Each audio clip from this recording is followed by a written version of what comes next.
नमस्कार, मैं हूं दीपाली राणा। आप देख रहे हैं योर मनी, हमारा खास शो पर्सनल फाइनेंस से जुड़ा हुआ, जो लेकर आते हैं हर रोज अपने व्यूअर्स की हेल्प करने के लिए। यानी कोई भी कंफ्यूजन है आपके पास, कोई भी सवाल आपके मन में है, कब कैसे कहां से शुरुआत करें, जो शुरुआत की है इन्वेस्टमेंट की वो सही ट्रैक पर है या फिर नहीं, कब पोर्टफोलियो रिव्यू करना चाहिए, गोल्स कैसे डिफाइन करें, कैसे सपने पूरे करें इस इन्वेस्टिंग के जरिए, हर पहलू पर हर तरीके से योर मनी आपकी मदद करता है।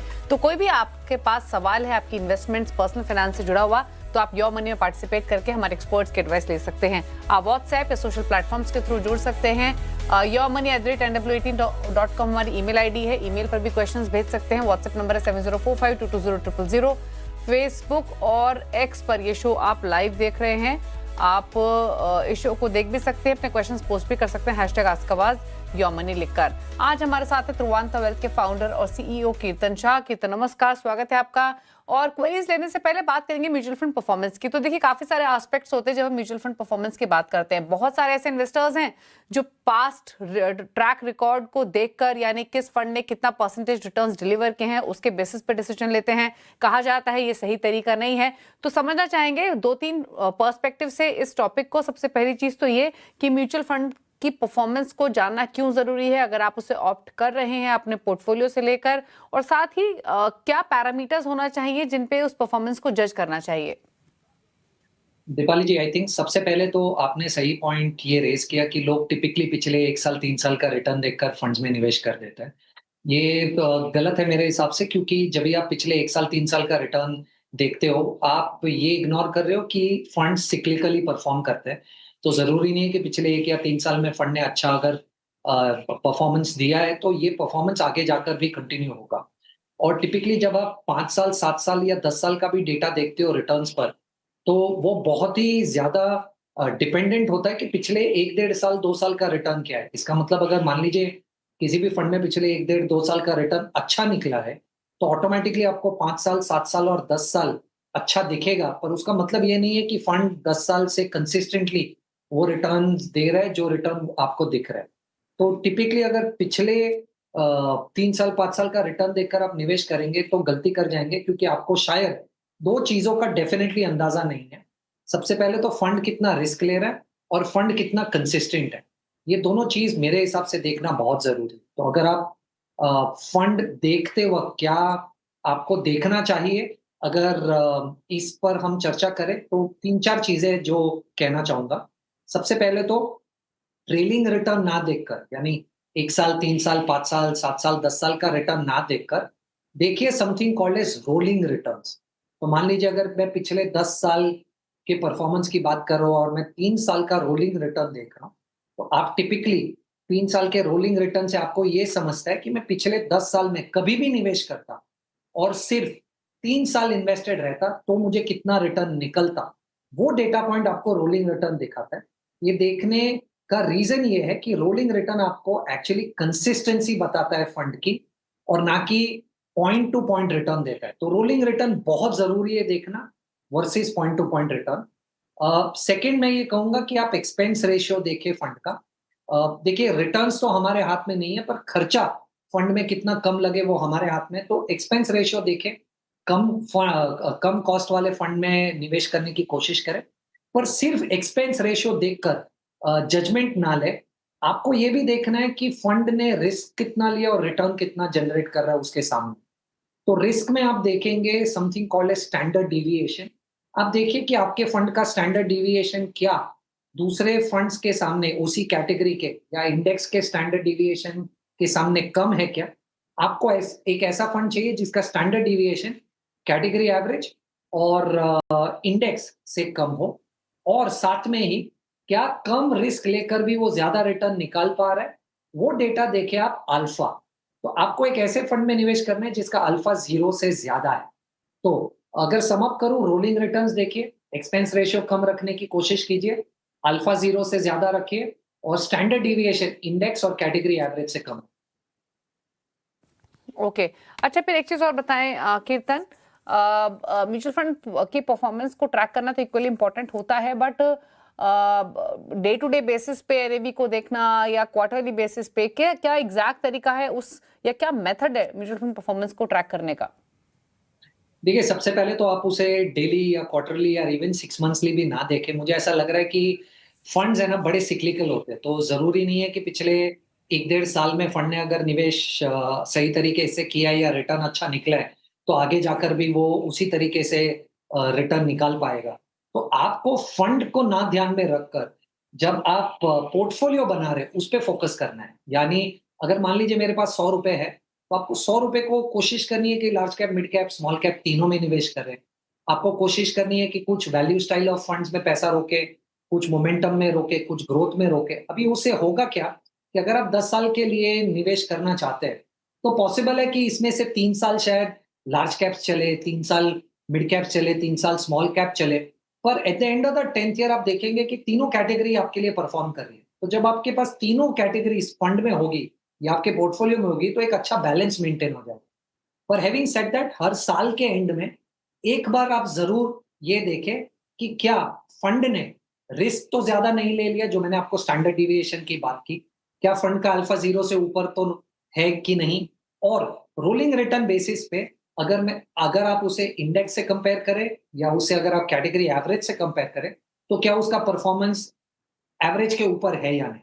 ये 3-4 पैरामीटर्स अगर आप साल में एक बार देख लें, तो आई थिंक आपको आपको फंड सही कर रहा है या सही नहीं कर रहा है, उसका एक अंदाज़ा आ जाएगा। पर डिस्क्लेमर इसमें ये है कि ज़रूरी नहीं है कि हर साल वो फंड इंडेक्स को या कैटेगरी एवरेज को बीट कर पाएगा, क्योंकि जैसे मैंने कहा कि फंड सिक्लिकल होते हैं। तो अगर पोर्टफोलियो फॉर्मिंग स्टेज पे आपका थॉट क्लियर है कि आप उस फंड को क्यों ऐड कर रहे हैं, तो थोड़ा-सा ऊपर-नीचे इज़ ओके। पर अगर ये आपको कंसिस्टेंटली 3 साल तक अगर आपको ऐसा लग रहा है कि रिस्क ज़्यादा ले रहे हैं पर रिस्क एडजस्टेड रिटर्न अच्छा नहीं है या कंसिस्टेंसी नहीं है, तब जाकर आप चेंज करें। हर 6 महीने 1 साल में अगर आप चेंज करते रहेंगे, तो कैपिटल गेन्स की वजह से आप शायद कंपाउंडिंग को बीट नहीं कर तो ये बात हुई म्यूचुअल फंड परफॉर्मेंस की, कैसे ट्रैक करना चाहिए, क्या मेथड है, कितना इंपॉर्टेंट है और क्या सही तरीका है। अब बिना देरी के व्यूअर्स से करते हैं बातचीत। सूरज हमारे साथ पहले व्यूअर जमशेदपुर से मौजूद भी हैं क्वेश्चन पूछने के लिए। सूरज नमस्कार, पूछिए अपना सवाल। 65,000 का एसआईपी है। ओके ओके, तो Nippon India growth mid cap fund इसमें 15,000 की है, 15,000। ठीक है। Motilal Oswal mid cap fund 5,000 की है। एचडीएफसी मिड कैप फंड 7,000 की है। Nippon India small cap fund 12,000 की है। क्वांट स्मॉल कैप फंड 12,000 की है। And Invesco small cap fund ये 15,000 की है। अभी तक मेरा कॉर्पस 9 लाख का हो चुका है और मेरा लॉन्ग टर्म टारगेट है 4 करोड़ बिल्ड करने का। तो ये कितने समय पे हो जाएगा और क्या मेरा जो एसआईपी का एलोकेशन है ये सही है क्या? ओके, पूछ लेते हैं। और जैसे आपने मेंशन किया 65,000 के सिप पे आपके भी पोर्टफोलियो की वैल्यू कितनी है सूरज? 9 लाख। 9 लाख। ओके, 9 9 लाख। लाख की आपकी वैल्यू है। प्लस आपका 2025 ईयर से 4 करोड़ का टारगेट है। तो अपना पोर्टफोलियो तो कितने बता ही चुके हैं। टोटल 6 फंड्स है जिसमें मिड कैप स्मॉल कैप में ही एक्सपोजर है सारा मेजरली। क्या सजेशन 2025 ईयर्स के पर्सपेक्टिव से?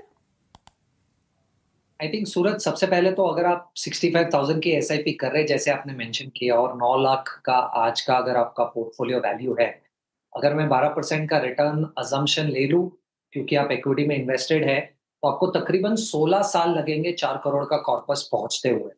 तो आपकी 51 इयर्स की एज पे शायद आपका जो टारगेट है 4 करोड़ का, वो अचीव हो जाएगा।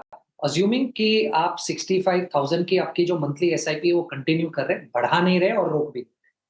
अब रिटर्न मैक्सिमाइजेशन बड़ा अच्छा कॉन्सेप्ट लगता है और मुझे ऐसा लग रहा है क्योंकि आपके पास थोड़ा-सा ज़्यादा समय है, आप रिस्क ले सकते हो। आपने पूरा पैसा मिड कैप और स्मॉल कैप में रोक रखा है और मुझे ऐसा लग रहा है कि सिर्फ मिड कैप और स्मॉल कैप में पैसा रोकना शायद over a 10 year, 15 year period बीच में ऐसा एक समय आ सकता है जहाँ पर आपका मिड कैप और स्मॉल कैप बहुत बुरा करे और तब आपको शायद लार्ज कैप पोर्टफोलियो को बैलेंस कर पाए। तो मैं टिपिकली ये सलाह देता हूँ कि अगर आप रिस्क रिटर्न को भी मैक्सिमाइज़ करने की कोशिश कर रहे हैं ना और आपके पास ज़्यादा समय भी है, वो भी थोड़ा-सा लार्ज कैप आपके पोर्टफोलियो में होना ज़रूरी है मेरे हिसाब से। आप लार्ज कैप्स को फ्लेक्सी कैप के थ्रू खेलें, तो मैं ये सलाह दूँगा कि आप अपने पोर्टफोलियो में फ्लेक्सी कैप फंड्स ऐड कीजिए, जिससे थोड़ा-सा एक लार्ज कैप फ्लेवर आ जाएगा जो आज मिसिंग लग रहा है। तो मैं आपके फंड्स में से 3 फंड्स को होल्ड करना चाहूँगा। निप्पॉन का ग्रोथ जो मिड कैप फंड है, निप्पॉन का स्मॉल कैप फंड और इन्वेस्को का स्मॉल कैप फंड, ये 3 फंड्स को मैं होल्ड करूंगा और उसके सामने मैं 2 फंड्स ऐड करना चाहूंगा, कोटक का मिड कैप और पीपीएफएस फ्लेक्सी कैप। मुझे ऐसा लग रहा है इन 5 फंड का कॉम्बिनेशन सही फंड है। अगर आपके पास 15-16 साल का इन्वेस्टमेंट होराइजन है, रिस्क एपेटाइट भी थोड़ा सा बेहतर है, इससे होगा ये कि large cap, mid cap, small cap तीनों में आपके पास एक्सपोजर हो जाएगा।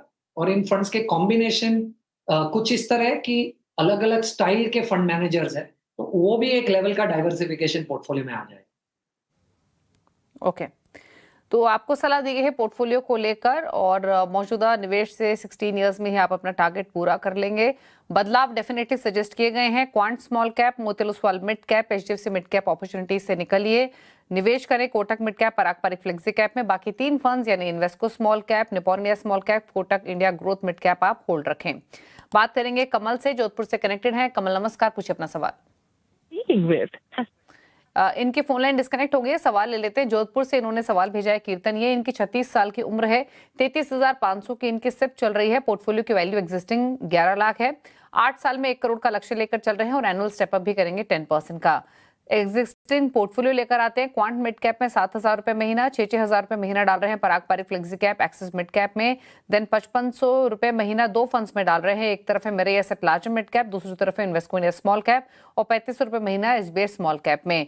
2 साल से क्वांट मिड कैप इन्होंने ऐड किया है। रिटर्न्स डेफिनेटली बेहतर नहीं है पिछले 2 सालों में, तो इस फंड में बने रहें या स्विच करें, या फिर लॉन्ग टर्म के पॉइंट ऑफ व्यू से क्या सजेशन ओवरऑल पोर्टफोलियो पर, बताइए। आई थिंक देखिए, सबसे पहले तो कमल जी एक चीज जो सही कर रहे हैं वो है स्टेप अप करने की कोशिश कर रहे हैं अपने एसआईपी को। क्योंकि मैं थोड़ा सा बेसिक कैलकुलेशन भी कर रहा था उनके रिक्वायरमेंट को लेकर कि अगर आज उनकी इन्वेस्टमेंट वैल्यू तकरीबन 11 लाख रुपए है और 8 साल में 1 करोड़ करना चाहते हैं और 10% का अगर स्टेप अप करेंगे तो उन्हें तकरीबन 33,500 रुपए की एसआईपी करनी पड़ेगी, जो मेरे हिसाब से मोटा मोटा वो आज उतनी ही एसआईपी कर रहे हैं। तो अगर 33,500 की एसआईपी करे, हर साल उसे 10% से बढ़ाए, तो उनका आज का जो 11 लाख है प्लस उनकी एसआईपी तकरीबन 12% पे 1 करोड़ तक का जो उनका लक्ष्य है वो 8 साल में अचीव हो सकता है। अब अगर उनके एग्जिस्टिंग फंड्स की बात करें तो मैं उनके एग्जिस्टिंग फंड्स में से 4 फंड्स है जिन्हें होल्ड करना चाहूंगा। मैं मेराई का large and mid cap fund hold करूंगा, मैं पीपीएफएस का फ्लेक्सी कैप फंड होल्ड करूंगा, एक्सिस का मिड और इन्वेस्को का मिड, ये 4 फंड्स होल्ड करूंगा। और मैं उन्हें सलाह दूंगा कि कोटक का भी एक mid cap fund probably portfolio में ऐड कर ले। और जो 5 फंड्स 4 फंड होल्ड करके और एक नया फंड जो मैंने कहा है वो मिलाकर जो 5 फंड्स है उनमें समान तरीके से पैसे को निवेश करने की कोशिश करें जब भी लमसम करे या जो भी एसआईपी करना चाहते हैं। मुझे ऐसा लग रहा है ये पोर्टफोलियो बेहतर पोर्टफोलियो है। थोड़े से चेंजेस है उनके एग्जिस्टिंग पोर्टफोलियो को ध्यान में रखकर, पर मोटा मोटा ये 5 फंड्स में उन्हें जितना भी पैसा उनके पास है वो निवेश करना चाहिए। ओके, तो ये रही सलाह कमल आपके लिए, आपके पोर्टफोलियो को लेकर। 8 साल में आप लक्ष्य को हासिल कर लेंगे। बदलाव डेफिनेटली सजेस्ट किया गया है। सुनीत का सवाल लेंगे, बिलासपुर से भेजा है। उम्र है 52 साल, 16 लाख की पोर्टफोलियो की वैल्यू है और 10 साल में लक्ष्य है 7 करोड़ का। एग्जिस्टिंग पोर्टफोलियो देखे तो इनके पास है 16 लाख की पोर्टफोलियो। अच्छा, इनके पास लमसम पोर्टफोलियो है बेसिकली। 50,000 डाले हुए इन्होंने जियो ब्लैक रॉक फ्लेक्सी कैप में, साथ ही 20,000 हैं एचडीएफसी लार्ज मिड कैप में, 10,000 हैं पराग पारिक फ्लेक्सी कैप में, 11,000 SBI gold ICICI Pru balanced advantage, 5,000, 3,000 SBI small cap में, एसबीआई बीएसई इंडेक्स में 1,000। अच्छा कीर्तन, इन्होंने ना जो मेल किया उसमें क्लैरिटी नहीं दी है कि इनकी टोटल सिप चल रही है या फिर इनके लमसम है।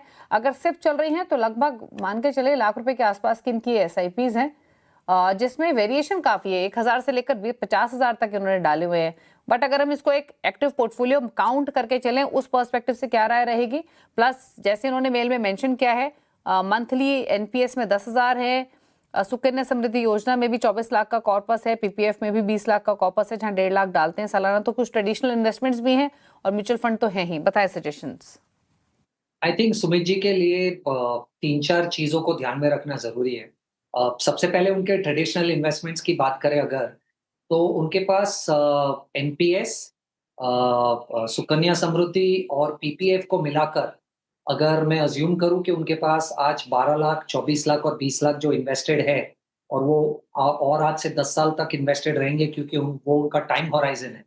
और अगर 7% के रिटर्न एक्सपेक्टेशन पे और तकरीबन 22,500 एडिशनल हर महीना वो जो लगा रहे हैं एनपीएस में और पीपीएफ में, ये सबको अगर कंसिडर करें तो आप 10 साल में तकरीबन उनके पास 1.5 करोड़ रुपया हो जाएगा सिर्फ ट्रेडिशनल इन्वेस्टमेंट से। तो आज का 45 लैक्स एनपीएस में जो 10,000 हर महीना कर रहे हैं और 12,500 महीने के हिसाब से जो पीपीएफ में लग रहा है, इन सबको मिलाकर 10 साल के बाद तकरीबन 7-7.5% पे उनके पास 1.5 करोड़ रुपया होना चाहिए। अब उनकी जो एक्सपेक्टेशन है, उसके हिसाब से और 5.5 करोड़ रुपया चाहिए उनके गोल को मीट करने के लिए जो आज से 10 साल बाद है। अब ये थोड़ा-सा स्टीप है और मुझे ऐसा लग रहा है कि उनकी एक्सपेक्टेशन थोड़ी-सी ज़्यादा है, अनलेस वो थोड़ा-सा या सिग्निफिकेंटली ज़्यादा पैसा रोक सकें। मैं ये क्यों कह रहा हूँ? क्योंकि अगर मैं 1.5 करोड़ रुपए साइड में रख दूँ कि आपका फिक्स्ड इनकम जो ट्रेडिशनल इन्वेस्टमेंट है वो मैनेज कर पाएगा, वो भी आपको एडिशनल 5.5 करोड़ रुपए की ज़रूरत है आज से 10 साल। और आपका म्यूचुअल फंड का पोर्टफोलियो तकरीबन 16 लाख है। तो अगर 16 लाख के पोर्टफोलियो को 5.5 करोड़ का पोर्टफोलियो बनना है, तो 12% के अज़म्पशन पे आपको तकरीबन 2.25 लाख अ मंथ की एसआईपी करनी है। और जितना डेटा यहाँ पर दिख रहा है, तकरीबन लाख रुपए की आप एसआईपी कर रहे हैं। तो आपको लाख रुपए की एसआईपी को सिग्निफिकेंटली बढ़ाकर 2.25 लाख की एसआईपी करनी पड़ेगी। तब जाकर 5.5 करोड़ की जो आपकी राशि है, वो मीट हो पाएगी। तो 1.5 करोड़ आपका ट्रेडिशनल प्लस 5.5 करोड़ की एसआईपी के थ्रू मिला हुआ पैसा, तब जाके आप शायद आपके गोल तक 10 साल में पहुंच पाओगे। अब अगर 1 लाख से 2.25 लाख का जंप बहुत बड़ा लग रहा है, तो आप स्टेप अप करने की कोशिश कीजिए, पर मुझे ऐसा लग रहा है कि आपको स्टेप अप भी बहुत सिग्निफिकेंटली करना पड़ेगा, क्योंकि 1 लाख रुपए पे आपको तकरीबन 40% का स्टेप अप लगाना पड़ेगा, तब जाकर आपको जो राशि चाहिए उस राशि तक आप पहुंच पाएंगे, क्योंकि आपके पास समय भी थोड़ा-सा कम है 10 साल का और टारगेट आपका स्टीप है। तो या तो आप अपना टारगेट थोड़ा-सा कम कर दीजिए या 2.25 तक की अगर आप एसआईपी कर पाएँ, तो आप अपने लक्ष्य के करीब पहुँच पाएँगे। पोर्टफोलियो में बहुत ज़्यादा चेंज नहीं है। एक ही चेंज करना चाहूँगा, मैं होल्ड कर रहा हूँ आपके 7 में से तकरीबन 6 फंड्स को। तो हम ICICI balance advantage fund hold करेंगे, पराग पारेख फ्लेक्सी कैप वाला फंड होल्ड करेंगे, एसबीआई का स्मॉल कैप होल्ड करेंगे, एसबीआई का जो आपका बीएसई का इंडेक्स फंड है, वो होल्ड करेंगे, एचडीएफसी का लार्ज एंड मिड होल्ड करेंगे और एसबीआई का गोल्ड होल्ड करेंगे। अब होगा इससे ये कि आपके पास जो 1-2 फ्लेक्सी कैप फंड्स हैं और लार्ज एंड मिड फंड है, उससे आपके मिड कैप के exposure will be taken care of. आपके पास बीएसई का सेंसेक्स वाला फंड है, उससे large cap can be taken care of, और आपके पास एक स्मॉल कैप फंड भी है प्लस गोल्ड भी है। तो आपके पास एक अच्छा डाइवर्सिफिकेशन हो जाएगा लार्ज मिड स्मॉल में, और थोड़ा-सा गोल्ड भी पोर्टफोलियो के लिए अच्छा है, क्योंकि आपके पास 10 साल का भी है। ओके, तो ये रही सलाह सुनीत आपके पोर्टफोलियो को लेकर, और जैसे बताया है कीर्तन ने काफ़ी डिटेल में आपको समझाया भी कि आपको थोड़े से बदलाव करने की ज़रूरत है। जियो ब्लैक रॉक फ्लेक्सी कैप से निकलने की सलाह है, एचडीएफसी लार्ज मिड कैप उसकी जगह रख सकते हैं, स्टेप अप करें, और साथ ही बाकी एग्जिस्टिंग फंड्स आपको होल्ड करने की भी सलाह दी गई है, लेकिन स्ट्रैटेजी क्या रखनी चाहिए उस पर तमाम डिटेल्स बताई। चलिए रुक रहे हैं, इसी के साथ एक ब्रेक के लिए लौटेंगे तो कुछ और व्यूअर से करेंगे बातचीत। कीर्तन हमारे साथ बने हुए हैं, चल वापस आते हैं।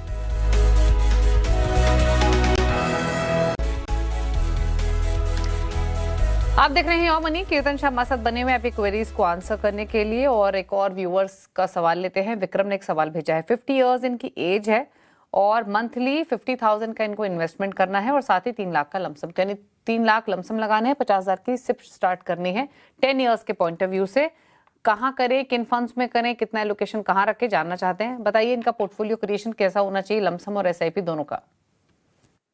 आई थिंक विक्रम जी, सबसे पहले तो क्योंकि आपके पास 10 साल का समय है, मैं अज्यूम कर रहा हूँ कि टेक्निकली आप रिस्क ले सकते हैं, क्योंकि 10 साल के समय में हम typically mid cap small cap funds investors को रेकमेंड करते हैं। पर मैं ये अज्यूम कर रहा हूँ कि आपका रिस्क एपेटाइट थोड़ा-सा बेहतर है और आप mid cap small cap funds में निवेश कर पाओगे। उसको ध्यान में रखकर मैं टिपिकली जब पोर्टफोलियो क्रिएशन की सलाह देता हूँ, जैसे मैंने ब्रेक के पहले भी एक व्यूअर की क्वेरी में कहा, मुझे ऐसा लग रहा है कि large cap, mid cap, small cap तीनों का मिश्रण होना चाहिए आपके पोर्टफोलियो में, क्योंकि उसकी उसकी वजह से पोर्टफोलियो काफ़ी बैलेंस हो सकता है। तो मुझे ऐसा लग रहा है कि अगर आप पोर्टफोलियो निवेश या बनाने की कोशिश करें, तो 4-5 फंड्स में निवेश कीजिए और इन 4-5 फंड्स में पैसा इक्वली रोकने की कोशिश कीजिए। तो आप जो 3 लाख रुपए का लमसम करना चाहते हो, उसे भी इक्वली डिवाइड कीजिए और आप अपनी 50,000 की एसआईपी को भी इक्वली डिवाइड कीजिए इन 5 फंड्स में। तो आपके पास एक पीपीएफएस फ्लेक्सी कैप रखिए, कोटक का मिड कैप रखिए, निप्पॉन का स्मॉल कैप रखिए, आईसीआईसीआई का वैल्यू डिस्कवरी रखिए और एचडीएफसी का गोल्ड फंड रखिए। अब इससे होगा ये कि आईसीआईसीआई वैल्यू डिस्कवरी और पीपीएफएस फ्लेक्सी कैप लार्जली आपके पोर्टफोलियो की लार्ज कैप रिक्वायरमेंट्स को टेक केयर कर लेंगे। कोटक मिड कैप ले लेगा और निपॉन वाला स्मॉल कैप ले लेगा। तो लार्ज मिड स्मॉल तीनों हो जाएंगे। स्टाइल डाइवर्सिफिकेशन भी हो जाएगा, थोड़ा सा गोल्ड भी पोर्टफोलियो में हो जाएगा और 10 साल के समय के लिए मुझे लग रहा है ये पोर्टफोलियो बेहतर है। ओके, तो ये सलाह दी गई है और अकॉर्डिंगली आप स्ट्रैटेजी बना सकते हैं अपने पोर्टफोलियो को लेकर। नोट कर लीजिए फंड्स जो कीर्तन ने रेकमेंड किए हैं, जिसमें Parag Parikh flexi cap, Kotak mid cap, Nippon India small cap, ICICI value discovery और एचडीएफसी गोल्ड शामिल हैं। एसआईपी करें तो सिर्फ 4-5 फंड्स में ही करें, बहुत ज़्यादा पोर्टफोलियो में फंड्स रखने की जरूरत नहीं है। तो 50,000 की जो सिर्फ आप प्लान कर रहे हैं वो इन 5 फंड्स में कर सकते हैं जो कीर्तन ने रेकमेंड किए हैं, जो आप अपनी स्क्रीन पर देख भी पा रहे हैं। 3 लाख का जो लमसम इन्वेस्टमेंट है वो जो एसआईपी वाले फंड्स आपको रिकमेंड किए गए हैं इसमें ही आप कर सकते हैं। 10% स्टेप अप जरूर करें, ये सजेशन आपके लिए रिकमेंडेड है। तो इन फंड्स को आप कर लीजिए नोट।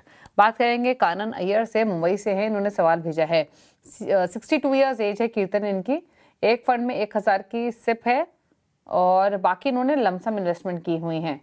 19.5 लाख के आसपास का लमसम इन्वेस्टमेंट है 5 साल की प्लानिंग के पॉइंट ऑफ व्यू से।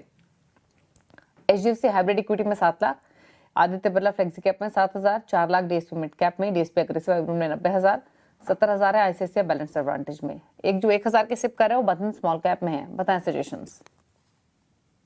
आई थिंक दीपाली जी, सबसे पहले तो उनकी एज को ध्यान में रखकर मुझे नहीं पता कि उनका जो एसेट एलोकेशन है या रिस्क प्रोफाइल उन्होंने किया हुआ है वो ध्यान में रखकर किया हुआ है कितने समय के लिए, तो वहां पर थोड़ा सा एक डिस्कनेक्ट है। पर अगर मान के चलूं कि उनको पता है, उन्होंने निवेश किया हुआ है और वो इक्विटी में है और अग्रेसिव हाइब्रिड्स में है और मिड कैप फंड्स में है, ये अगर मैं मानकर भी चलूं तो मैं सलाह ये दूंगा कि उनके पास जो 6 फंड्स है उनमें से मैं सिर्फ 2 फंड्स को होल्ड करूंगा। मैं आदित्य बिरला सन लाइफ का फ्लेक्सी कैप होल्ड करूंगा और आईसीआईसीआई प्रू का बैलेंस एडवांटेज फंड होल्ड करूंगा। इन दोनों फंड को होल्ड कर कर मुझे अच्छा एक लार्ज कैप एक्सपोजर मिल जाएगा इन दोनों फंड्स में और थोड़ा सा एक फिक्स्ड इनकम एलोकेशन भी मिल जाएगा और ग्रोथ और वैल्यू स्टाइल इन्वेस्टमेंट दोनों इन फंड्स में मिल जाएंगे। और मैं 2 फंड्स को ऐड करने की सलाह दूंगा, ईडलवाइज का बैलेंस एडवांटेज फंड और व्हाइट ओक का मल्टी एसेट फंड। तो इससे होगा ये कि आईसीआईसीआई प्रू बैलेंस एडवांटेज और ईडलवाइज बैलेंस एडवांटेज दोनों बड़ा अच्छा कॉम्बिनेशन है क्योंकि उनकी स्ट्रेटेजीज एकदम ऑपोजिट है एक दूसरे से। और व्हाइट ओक मल्टी एसेट को ऐड करके आप पोर्टफोलियो में गोल्ड सिल्वर का एक्सपोजर और रीट इनविट का भी एक एक्सपोजर ऐड कर देंगे।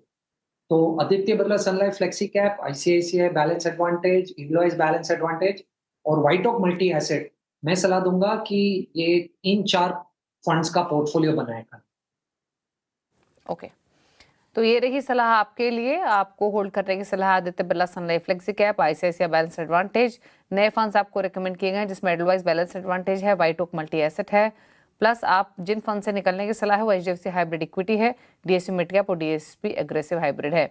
तो ये रहे सजेशंस। अब पूछ लेते हैं टॉप 4 फंड्स कीर्तन के। कीर्तन बताइए। दीपाली जी, सॉरी फॉर रेपिटेशन, पर मैं ये 2-3 बार ऑलरेडी आज के शो पे बोल चुका हूँ। मुझे ऐसा लग रहा है कि large cap, mid cap, small cap तीनों में एलोकेशन होना बहुत जरूरी है क्योंकि मार्केट सिक्लिकल होते हैं। आपको पता नहीं अगले 2-3 साल में कौन सा फंड चलेगा और डाइवर्सिफिकेशन पोर्टफोलियो को बैलेंस करते हैं जिससे आप उन फंड्स को थोड़े से लंबे समय के लिए होल्ड भी कर पाओ। तो इसको ध्यान में रखकर मैं 4 फंड्स इक्विटी में जो सलाह दूंगा वो है पीपीएफएस का फ्लेक्सी कैप, कोटक का मिड कैप, निपॉन का स्मॉल कैप और एसबीआई का कॉन्ट्रा। तो एसबीआई कॉन्ट्रा और पीपीएफएस आपको थोड़ा सा एक कॉन्ट्रेरियन कॉल और large cap focus balance portfolio दे सकते हैं और कोटक और निपॉन मिड और स्मॉल संभाल लेंगे। तो ये 4 फंड्स की सलाह होगी मेरी। तो ये रहे टॉप 4 फंड्स आपके स्क्रीन पर जो कीर्तन ने रेकमेंड किए हैं। नोट कर लीजिए अगर आप कीर्तन की चॉइस के हिसाब से लंबी अवधि के लिए पोर्टफोलियो क्रिएट करना चाहते हैं।